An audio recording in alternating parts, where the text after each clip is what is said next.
Welcome to the first edition of the Coach Thomas Howard Show. I am Sylvester Williams. They call me Slider Sports Guy, and I am joined by the 28th head coach in Savannah State University history, Coach Thomas Howard. How you doing, Coach? Man, doing great. Glad to be on here with you. Shoot, man, I want to welcome everybody to the Marsh. Hey, man, we are glad to be here, glad to be in the Marsh. We have all of the Tiger world out there ready, interested, and waiting to talk with you, Coach, because it's finally here, Coach. It's finally here. It's football season. Your first season as the head coach of Savannah State University. How does it feel, Coach? Man, it feels awesome. It has been a long road, but finally getting here, the excitement around the city of Savannah, man, I can't be more excited myself, man. The people are excited. Everywhere I go in town, people are talking and asking about the season. You know, shoot, they want to know everything else too, but we're going to say that till we start playing. All right, now, Coach, when you look at Savannah State football right now, what do you think is the vision that you want people to see when they look at Savannah State football? Yeah, when they see us, I want them to see a disciplined and very detailed football team. And that's what we've been talking about since day one when we got here. And so, you know, I also want them to be able to see some excitement and have fun and enjoy the game, because that's how I want these kids to play. But it starts with discipline and detail, and then all the other stuff kind of comes along with it as we go.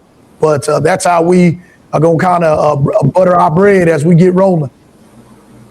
Well, Coach, I'm glad you mentioned details and discipline, because we have a question. What we're going to do on the Coach Thomas Howard Show, we're going to check the comments from the previous shows. We're going to check the comments from the internet, and we're going to have people, if you want us to ask a question, you want us to ask something, leave a comment, leave something on my Twitter, that's Slider Sports Guy.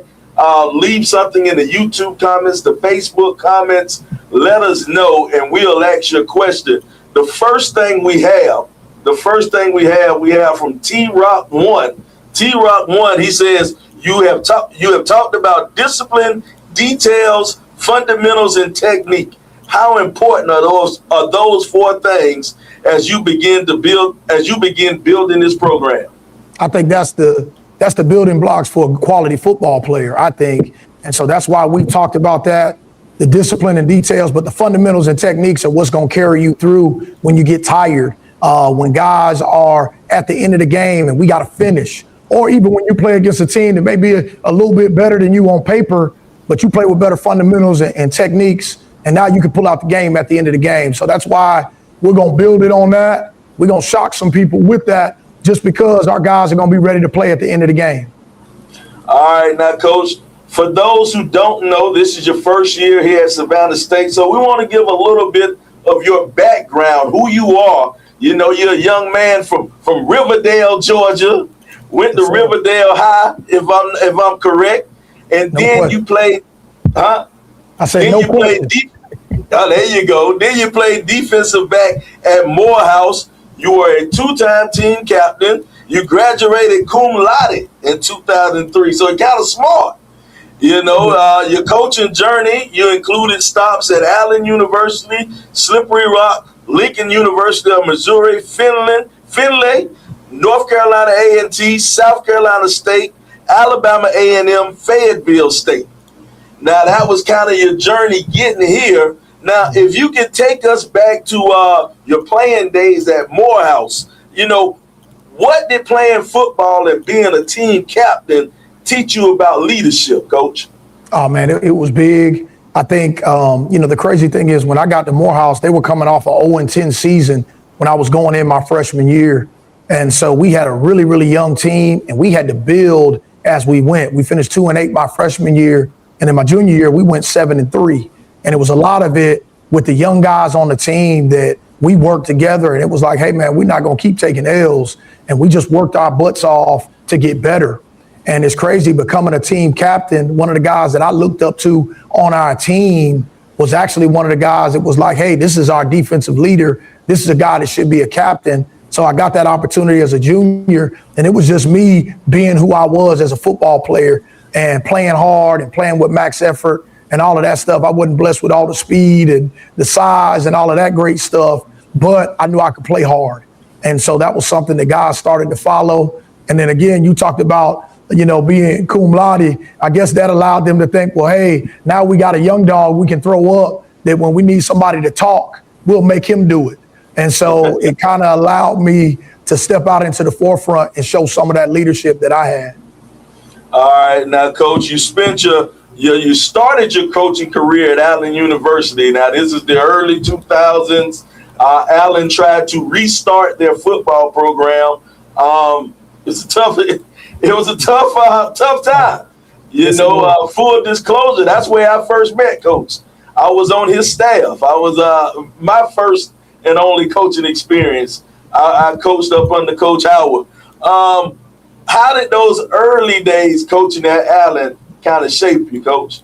I think it made me appreciate the game. All the things that we had to do just to build that program, and we didn't have anything, and we had to go do all of those outside things that most coaches now don't even think about. Cutting grass, lining field, picking up the rocks and the glass off the field that we were at. We actually had a little elementary school in a big field outside the elementary school. So a lot of people with their college coaching experience, that's not something they did. So, as the young boys say, we got it out the mud, and we definitely did that. And so it made me appreciate, as I've moved on through my career, going different places. And it's crazy how you keep in contact with all of those guys that I met that first year. I actually hired somebody on my staff this year here that played for us there at Allen during that time. So it's crazy how things come full circle and you still run into those same people. And even with being on this show and me and you being able to sit back and laugh and talk about it now, over 20 years later. Man, I tell you, man, you went from Allen, you went to a couple of other places, but one of your major stops was at North Carolina A&T. Now, North Carolina A&T, you were a part of 4 Celebration Bowls, 4 HBCU national championships, 4 MEAC championships. That's that run that North Carolina A&T had. Now, what did you learn about being a champion on that run?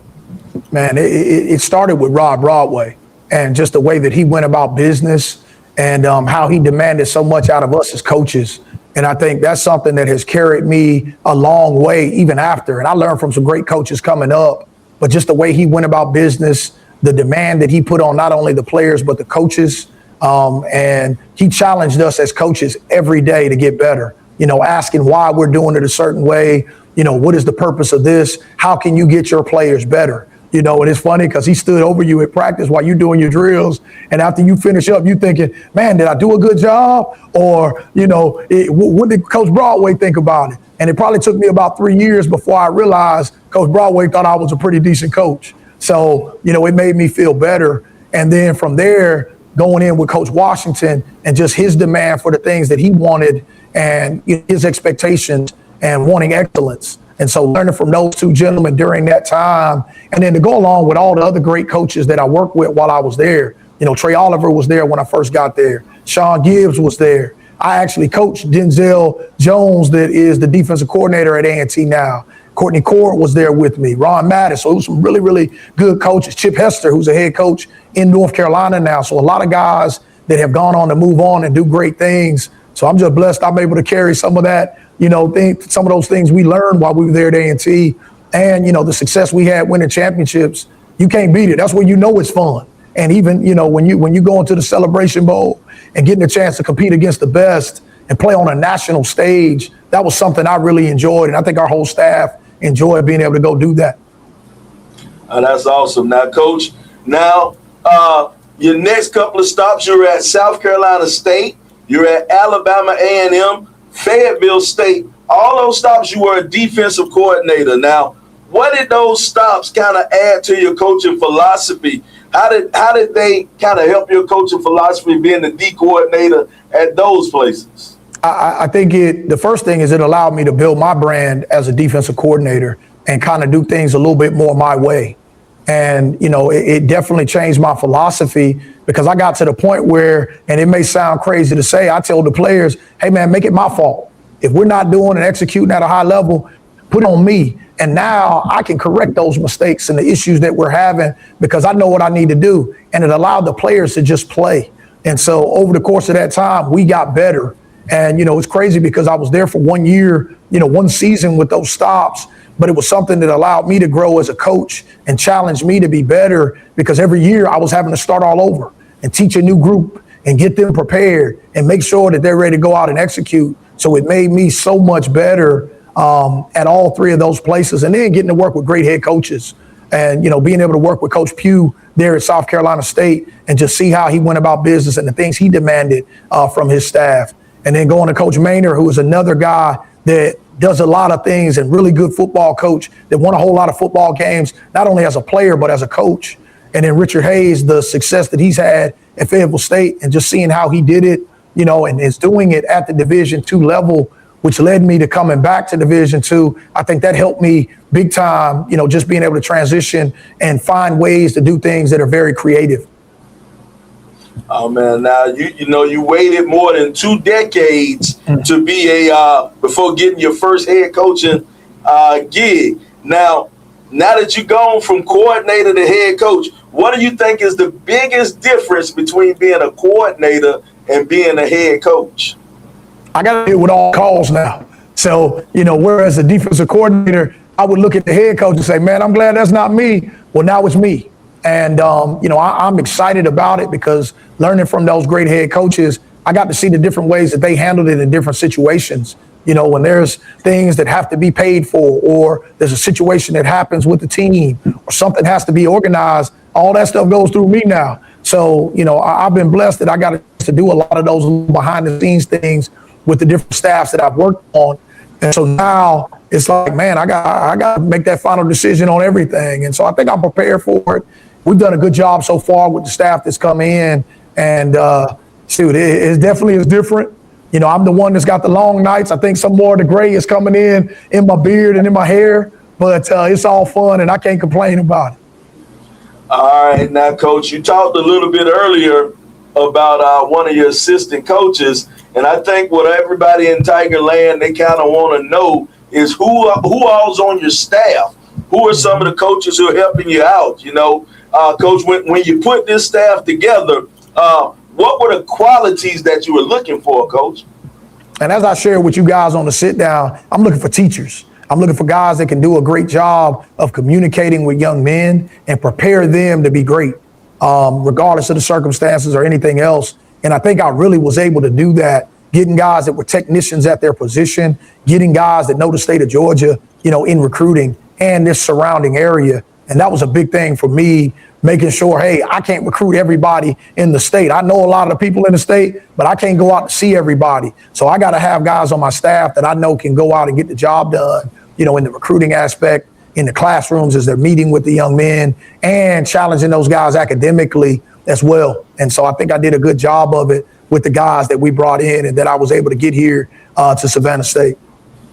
Now, Coach, everybody likes to see points on the board. They like to see the numbers run up. So let's talk a little bit about the offensive side of your staff. Let's start off with Coach Burrell. Coach Quentin Burrell, he's your offensive coordinator, I think. Now, tell us a little bit about Coach Burrell and your offensive staff, Coach. Right. Well, Coach Burrell is going to come in. He's coaching the quarterbacks, assistant head coach, as well as offensive coordinator. I've known Coach Burrell for a long time. He actually has got a defensive background. He played safety at Notre Dame and played a little bit professionally. But since he's been coaching at the college level, he's been coaching on offense. And so he definitely has been prepared. He worked with Coach Fobbs there at Grambling for a long time, and then he went on to Southern and worked with some really good people to go along with coming up in one of the historical programs here in the state of Georgia. He's a graduate of Southwest DeKalb High School. And so, he played for Coach Buck Godfrey and definitely learned a lot of good football there. And so Coach Burrell brings a wealth of experience, and I think he's going to do a good job. He's got an education, a background in education. He was actually a high school teacher there in the Atlanta area, and as well knew a lot of these young men already from his past of recruiting the state. But he is doing a phenomenal job of just putting things in order and trying to find ways to fit to the strengths of our players. And I think that's the most important thing we got to do. Everybody want to know about the quarterback, but we got to do a great job putting the quarterback in position so he can excel at whatever he does well. And Coach Burrell has done a great job of finding those things, and even with every player at all the positions, putting those guys in places so they can be great. And I think that's big. And, Coach Burrell is doing a good job. And then from there, that kind of goes down into my offensive line coach, which is Jesse Dove, who's an experienced coach, has been around, coached a long time at the high school level, got ties down in Florida. He's originally from North Carolina, but very experienced, young, energetic guy. You're probably going to hear him at the games. He gets after it. And those guys are really taken to the way that he coaches and the enthusiasm and the excitement that he brings and the way he challenges them. So I'm excited for that connection between he and Coach Burrell to go along with, our running back coach, Russell Ellington, who actually has ties here to Savannah State University. His grandfather actually is in the Hall of Fame here, in the Athletic Hall of Fame, was a longtime basketball coach here.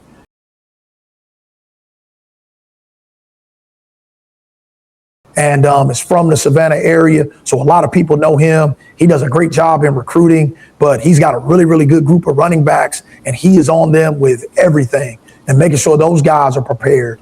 As well, my tight end coach, who's been here for a couple years, Harold Nelson, who works here in the city, one of the community liaisons, is a Savannah area native and knows a lot of the people here in the city of Savannah, but he's done a great job with the tight end group, which is probably one of our better groups top to bottom. They're a little smaller, but he's got some really good kids that are in that group. As well, my receiver coach, and I talked about him earlier, Maurice Oliver, who actually is a graduate at Allen University, was there with us at Allen when we were there. And he's come in, he's got counseling background, was a counselor in the high schools.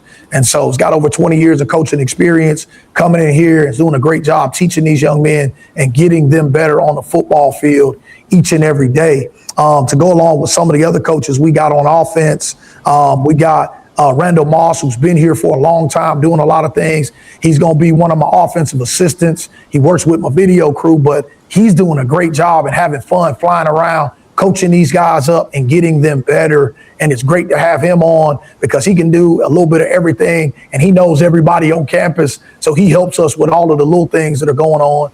To go along with Derry Pinkston, that was on the staff. He's working on the offensive side, helping out with the O-line. And then we got Jermichael Baldwin, who's working with the receivers with Coach Oliver, and he's doing a great job flying around, making sure that these receivers are getting the job done this year and working hard to get us better. So I'm excited about the offensive staff. We talk about putting points up.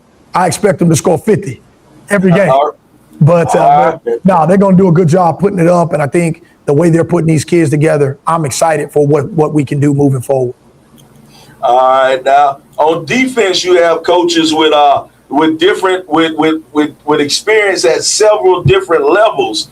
Now, what are your expectations on your defensive staff? Because you're a defensive coach, you're a former defensive coordinator. So, what are your expectations for your defensive staff? Man, I think they got to hold up to the standard, and I think they're doing a great job of it. We talk about stopping the run, and that's where we start and bread our butter defensively, stopping the run, and we got to take the ball away. And so those are some of the things that I prided myself on defensively, and getting us extra opportunities with the football, and then getting after that quarterback a little bit, and getting some sacks to change the game that way. So I think with the group that we have, they are demanding on these guys. It's probably because I'm standing over there a little bit checking and watching. But no, they're doing a great job, man, getting after it. Starts with Clyde Grady at the top, co-defensive coordinator. Me and Clyde met years ago when he was a younger coach and has worked his way up. He went to the NAIA level and won a lot of championships there at Georgetown College in Kentucky, and really did some really, really good things. Has playoff experience, has seen a little bit of everything as a coach. Does a great job with his secondary guys. We actually coached against each other when I was at Alabama A&M, so I got to see his guys work and the way that he went about business on the field. So he's doing a great job of preparing the back end to go along with one of my Savannah State alumni who played offensive line here, Cameron Brown, who I moved him over to coach the D-line, and he's doing a great job. He actually was coaching high school football here at one of the better high schools here in the city of Savannah. And so coming over, he knew a lot of the kids, got great relationships with people still on campus. And he's doing a great job coaching the D-line and just demanding excellence. And he's on those guys every day, each and every day with everything, and doing an awesome job of that.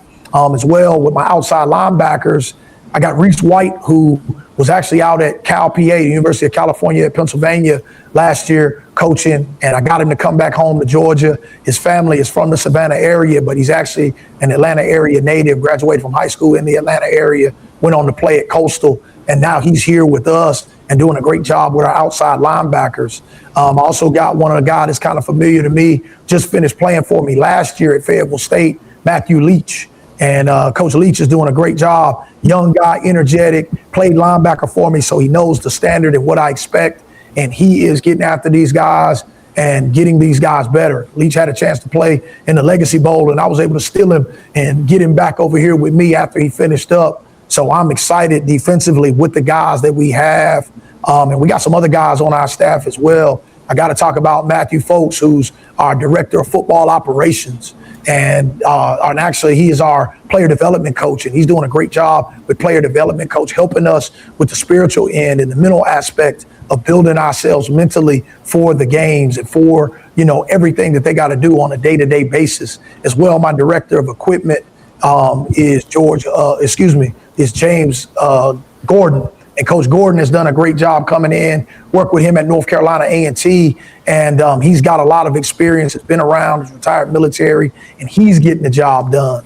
The other guy that I can't forget is my special teams coordinator, Sean Thomas. And Sean is doing an excellent job. Experienced special teams guy, was a kicker in college, kicked and punted. I worked with Sean at Norfolk State for the little bit of time I was at Norfolk State, and we got really, really close. And so he's here doing a great job, man. I think I got a really, really good staff. And can't wait to get to this season, man, so you can see these guys go to work. All right, Coach. Now, we talked about all the coaches, but the fans, they want to know about the players, Coach. They want to know about the players, who's going to be out there for their Tigers this year. You guys opened fall camp on August 3rd, and the first practice was August 5th. Mm-hmm. You entered the camp with somewhere around probably 95 players and about 50 newcomers. 15 plus transfers. Now, Coach, you had the opportunity to see this team go through fall camp. What did you learn about your team that you didn't know going into camp, Coach? Man, these kids will fight. And I think the big thing, I challenged them as we were preparing to come back in. I told them all offseason, I said, look here, when you guys get here, I'm going to run the piss out of you. I'm going to make you guys work. And, it doesn't help that we down here in Savannah with this great weather that we have and all this humidity. And then we got these friends that hang out with us, man, that fly around and they'll hang out on your neck or your shoulder or be on your head. And so, those guys were really, really tested. The other thing that I shared with them the other day in one of the meetings, the good Lord loves football. And so we didn't get blessed with any rain as we practiced. So we got a chance to get a lot of good work in.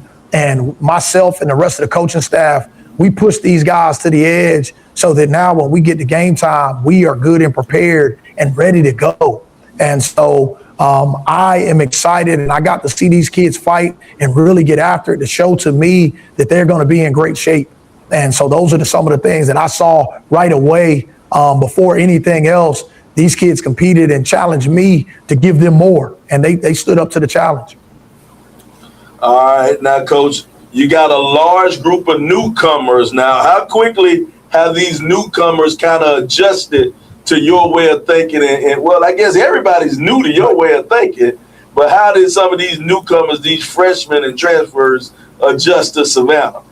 I think they are coming along just fine. I think we got some that came along a little bit faster than others, and then you got some that are still working to pick it up. But I think as a whole, I think they did a great job, and that's everybody, because to all of these guys, this camp was brand new. They'd never done anything like it. They never heard anything like it. They never were pushed the way that we pushed them with every little thing we did. We talked about it in the spring, competing to be the first guy in the lunch line to get to your food. Well, we continued with all of that stuff and those competitions that we had. And shoot, man, those guys are fighting each and every day. I think we got a good group and a good mix at every position of a lot of talent. And so that picks up the practice and the mentality, because everybody wants to play.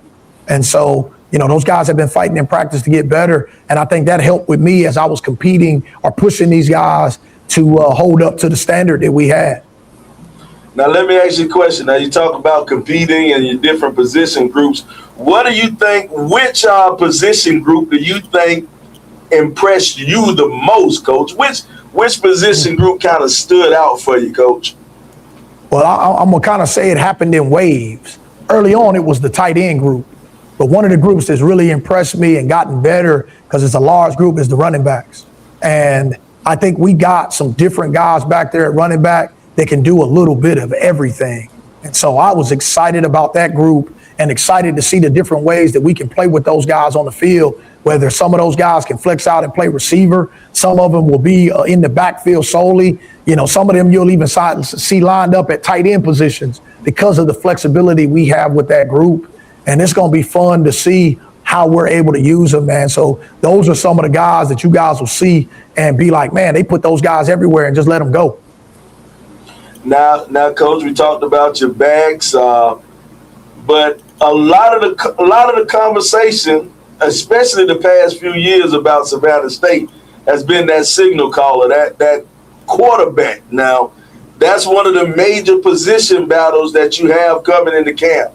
Now, I'm not going to put you on the spot, tell you to give me your starter. I want to tell all you fans, go and buy your ticket. Yep. Go and buy your ticket. Make sure you show up to Orangeburg. Make sure you show up to Orangeburg on the 29th so you can see who's going to be the starting quarterback. Right. But what were you looking for, or what are you still looking for as a trade or a quality, or what do you need for your starting quarterback to be? So before I answer this question, I'm going to share this.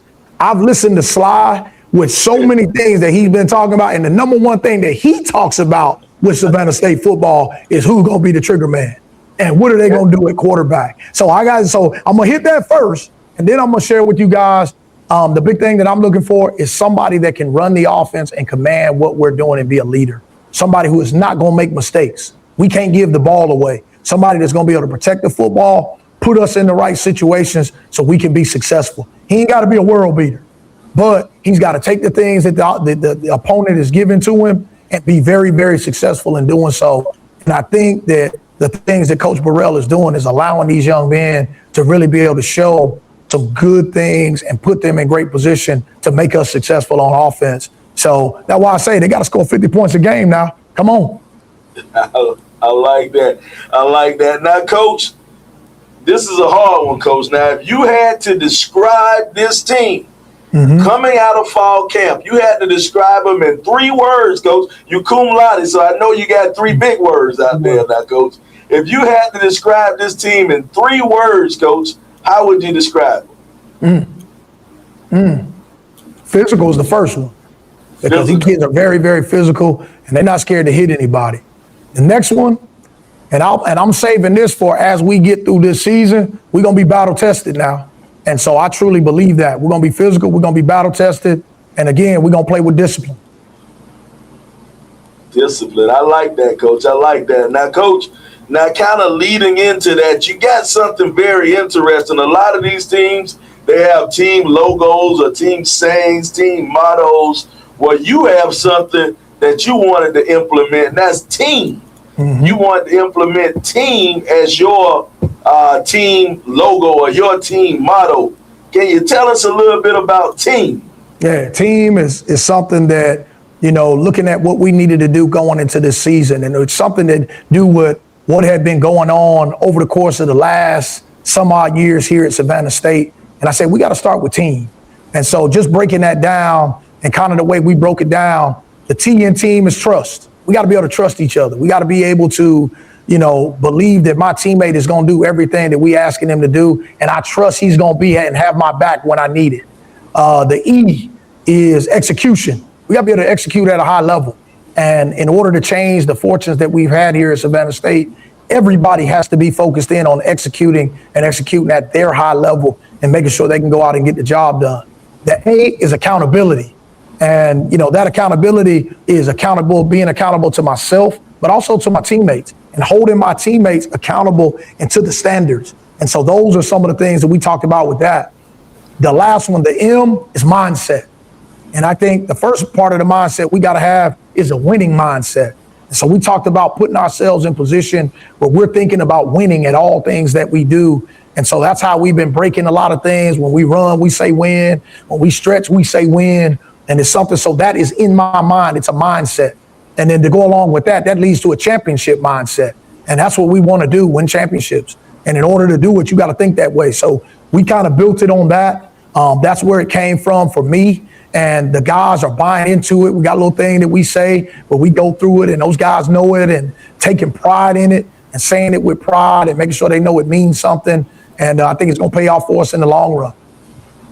All right. Now, Coach, now we want to talk. You talked about all the good stuff in camp, but now the rubber meet the road in 3 days, Coach. Oh. 3 days you take on South Carolina State University, the Bulldogs from Orangeburg. Now, your coach, your AD and your president ain't doing you no favors. They brought in the defending national champions for you to play in your first ever game. So what does it mean to start the season off against a team like South Carolina State? Well, first off, man, it's an honor. It's a blessing to be able to play against South Carolina State. They've done some really good things. I got a chance to see it from afar. Inside and then now from afar. But Coach Bear is doing some really, really good things down there at South Carolina State, continuing with the legacy and all of those things of what South Carolina State means to HBCU football. And, they're one of the blue bloods, and we know that. And so, it's exciting to see what they're doing right now. But for me, it's a little different because, and I've talked about it previously, that's my family school. My parents went to school there. They met at South Carolina State. My wife is a South Carolina State graduate. And, a lot of my family went to South Carolina State. So it's a big game for me. I've been on the other sideline going in there when I was at A&T. And so it is definitely a great atmosphere to play in. And so I'm excited for my kids for the opportunity. Yeah, we got to go in and play the HBCU national champs. But hey, we got to play. And that's the great thing about football. You got to line up and you got to put your pads on just like everybody else. And they got to do the same thing and go play. So I'm excited to go in there and play and compete against them. Like I said, we're going to be battle tested. And, going in to play the national champs to open up with a young team, it's going to tell us who we are. So I'm overly excited. It's going to be a whole lot of people in the game on both sides. I think the fact that we're close to Orangeburg, a lot of Savannah State fans and alumni will be in the building. A lot of Savannah State fans live right there in South Carolina. So we got to go put on a show. We got to put some points on the board. We got to stop people and get better and just worry about us. And I think that's the biggest thing that we got to do going into this game. But yeah, thank you to everybody. Welcome me to being a head coach. And so we're going to go have fun and compete. And they're going to have to deal with us a little bit. All right, now, Coach, we're going to ask you a little bit of football questions for the people wanting to know. We got Teddy T 536. Teddy T 536 said, what does Savannah State have to do offensively to move the football against South Carolina State? True. Offensively, we have to do a great job of giving them a lot of different looks and making them uncomfortable.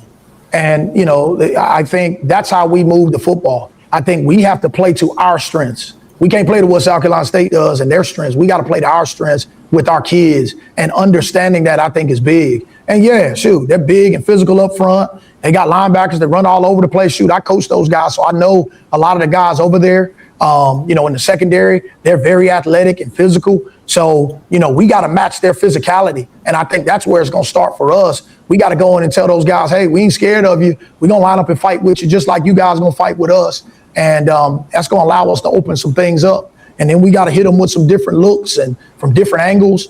And, we got to do a great job as coaches putting our kids in great situations to be successful, scheme-wise. Being able to, play against that scheme and make those guys have to work a little bit and think twice about what they're doing.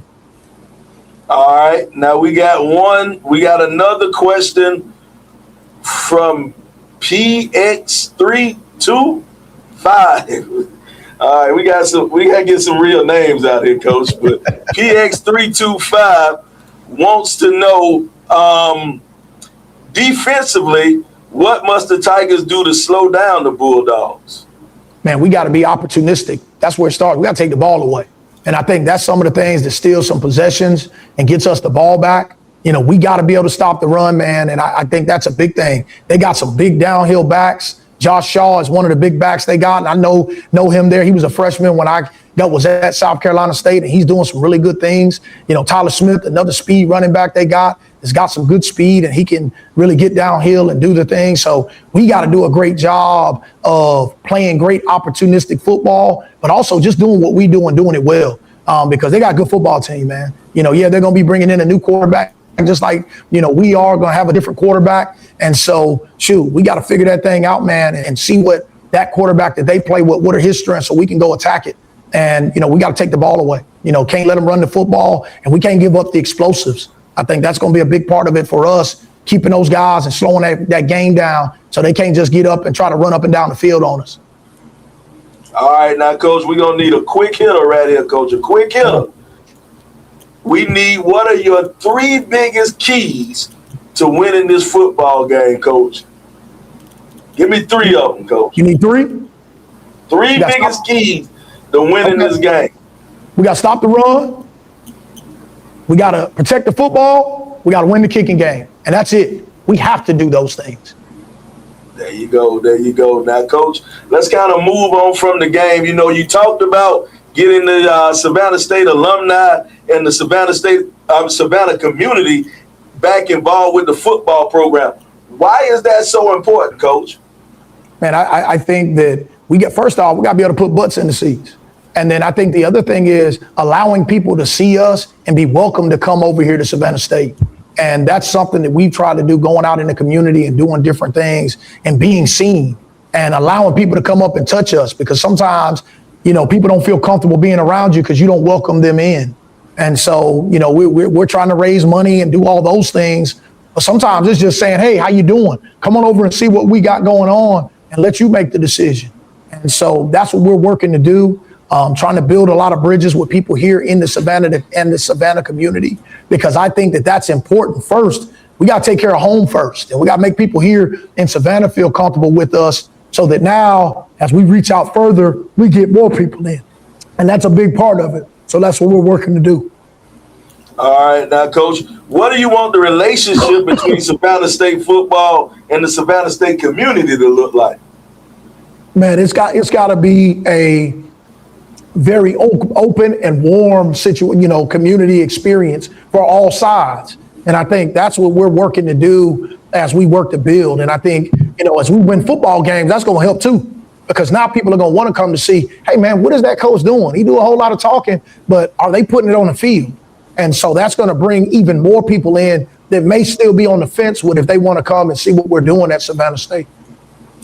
All right, now, Coach, we're going to close this thing out, but I want to ask you 3 questions before we get out of here, Coach. Is when you look at the first season, what would make you say at the end of the year we accomplished what we set out to accomplish? What would make you say that at the end of the year, Coach?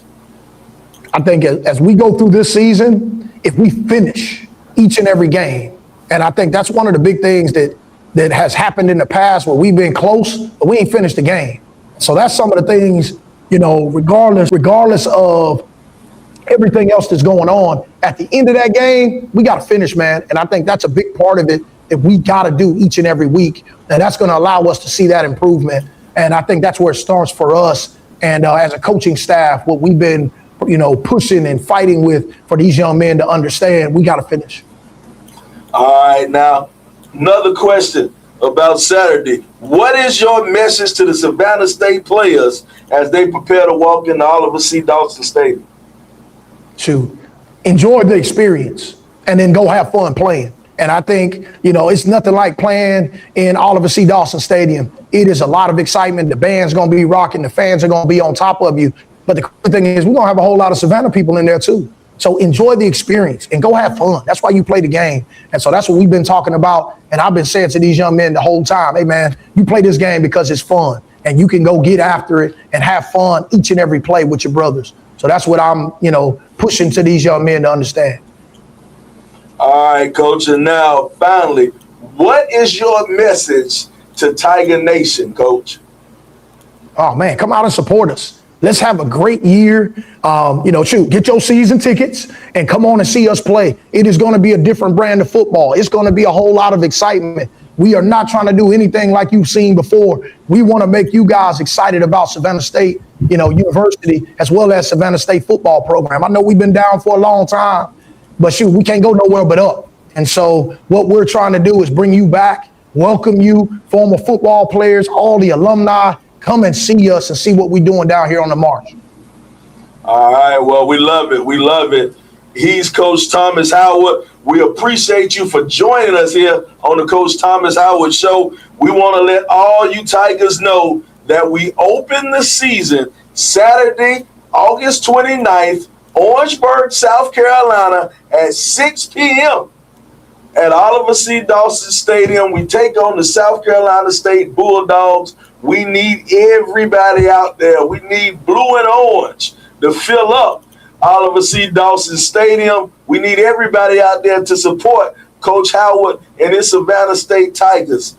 Well, I am Sylvester Williams. He's Coach Thomas Howard. This is the Coach Thomas Howard Show here on HBCU Game Day. We'll see you next week. Call down.